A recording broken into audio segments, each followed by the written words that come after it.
Shalom, apa kabar saudara sekalian? Kita masih ada di saluran ini, kita mau belajar dari firman Tuhan. Mari kita membuka dalam Yakobus pasal yang ketiga, ayat yang ke-13 sampai dengan ayat yang ke-18.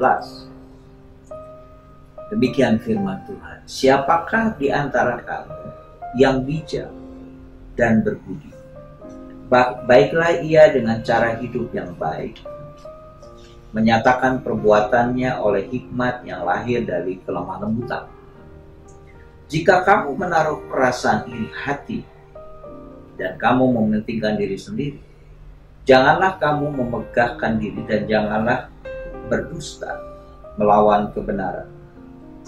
Itu bukan hikmat yang datang dari atas, tetapi dari dunia, dari nafsu manusia, dari setan-setan. Sebab di mana ada iri hati dan mementingkan diri sendiri, di situ ada kekacauan dan segala macam perbuatan jahat. Tetapi hikmat yang dari atas adalah pertama-tama murni, selanjutnya pendamai, peramah, penurut, penuh belas kasihan, dan buah-buah yang baik, tidak memihak dan tidak munafik. Dan buah yang terdiri dari kebenaran ditaburkan dalam damai untuk mereka yang mengadakan damai. Saudara sekalian, seringkali kita berpikir hikmat berhubungan dengan sebuah solusi atau jalan keluar, atau kita memahami hikmat sebagai perspektif atau sudut pandang Tuhan. Kita minta kepada Tuhan supaya Tuhan memberikan hikmatnya, memberikan jalan keluar, memberikan jawaban atas persoalan-persoalan yang kita sedang hadapi. Atau kita meminta kacamata atau sudut pandang Tuhan dalam memandang sesuatu atau memecahkan sesuatu. Selama ini kita memahami hikmat seperti itu. Kalau saya masih ingat tentang Salomo, suatu kali Tuhan bilang, apa yang kamu ingin minta kepadaku? Salomo meminta hikmat. Ya, dia tidak meminta kekayaan, tapi Tuhan memberikan hikmat. Dan akhirnya hikmat itu bekerja. Hanya Salomo menjadi raja yang dikenal sebagai raja yang berhikmat. Tapi dari pembacaan tadi kita bisa menemukan bahwa hikmat ternyata bukan hanya sekedar kemampuan dari Tuhan untuk memecahkan masalah-masalah kita, atau kemampuan dari Tuhan supaya kita melihat dari perspektifnya Tuhan. Tetapi hikmat adalah berbicara tentang cara hidup atau pola hidup. Saya perhatikan dalam ayat yang ke-13 tadi, siapakah di antara kamu yang bijak dan berbudi? Baiklah ia dengan cara hidup yang baik. Perhatikan kata cara hidup yang baik. Menyatakan perbuatannya oleh hikmat yang lahir dari kelemahan lembutan. Cara hidup yang baik. Jadi meminta hikmat kepada Tuhan. Mengizinkan hikmat dari Tuhan bekerja dalam hidup kita. Bukan hanya sebuah perspektif, sebuah sudut pandang, atau kemampuan untuk memecahkan persoalan-persoalan kita hadapi, tapi hikmat berarti sebuah pola hidup, sebuah cara hidup. Sebuah cara hidup bukan hanya berhenti kepada kemampuan dari sisi intelektual saja atau dari sisi hikmat secara rohani saja, tapi keseluruhan kehidupan kita. Karena hikmat Tuhan akan mengubah kehidupan kita. Dikatakan dalam ayat yang ke-17, tetapi hikmat yang dari atas atau hikmat dari Tuhan, ciri-ciri pertama adalah murni. Yang kedua adalah pendamai, peramah, penurut, taat, ya, patuh, penuh belas kasihan, dan buah-buah yang baik, tidak memihak dan tidak munafik. Jadi saudara sekalian, hikmat yang dari atas adalah selalu berbicara tentang karakter-karakter, sifat-sifat Tuhan yang menguasai seluruh kehidupan kita. Bagaimana sifat-sifat Tuhan, karakter Tuhan menjadi karakternya kita. Hidup kita diperbaharui. Jadi ketika kita minta hikmat, sekali lagi adalah sebuah cara hidup, sebuah pola hidup. Nah, melanjutkan pembahasan soal Daud dan Salomo, saudara sekalian, bahwa Salomo dalam perjalanan hidupnya, padahal seperti yang saya sempat sampaikan, dia punya pengalaman, dia berjumpa dengan Tuhan lewat mimpi, dia punya hikmat yang melebihi dari apapun. Tapi sayang rupanya, saudara, dalam perjalanan hidup Salomo, Salomo kita menemukan bahwa ternyata dia tidak punya kemampuan untuk memadukan apa yang sudah Tuhan berikan, apa yang dia sudah terima, promosi Tuhan, berkat-berkat Tuhan, kekayaan, bahkan hikmat dari Tuhan.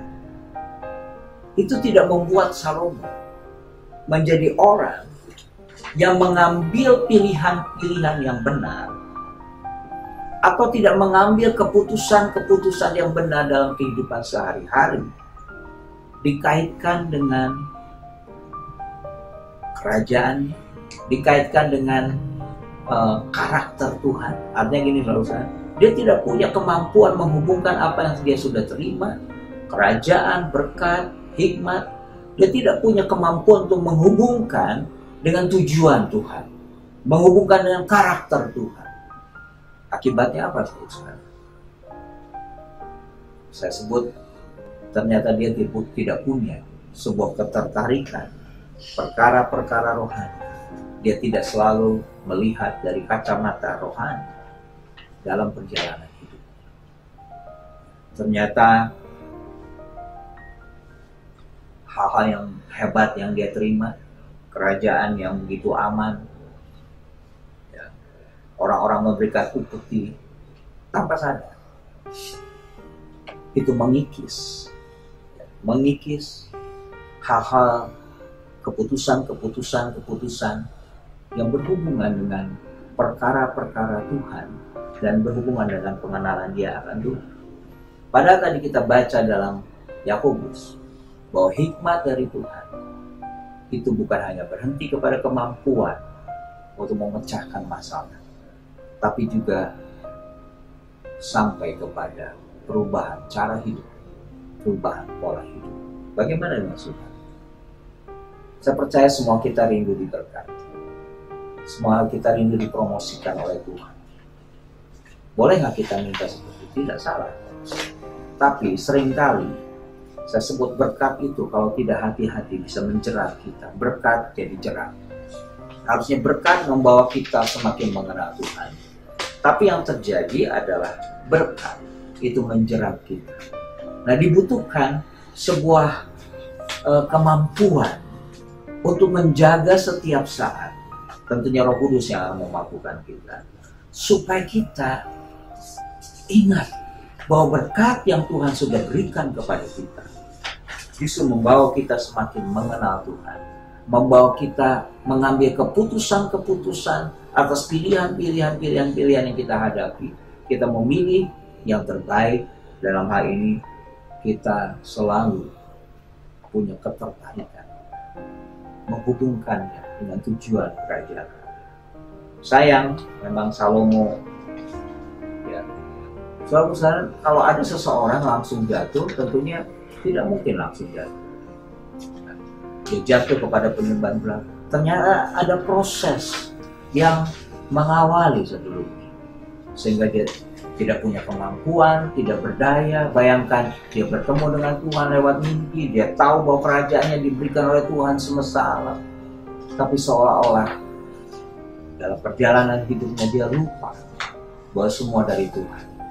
Jangan sampai kita seperti itu, lupa bahwa semua yang terjadi dalam kehidupan kita, berkat-berkat, promosi, hal-hal yang baik, itu datangnya dari Tuhan.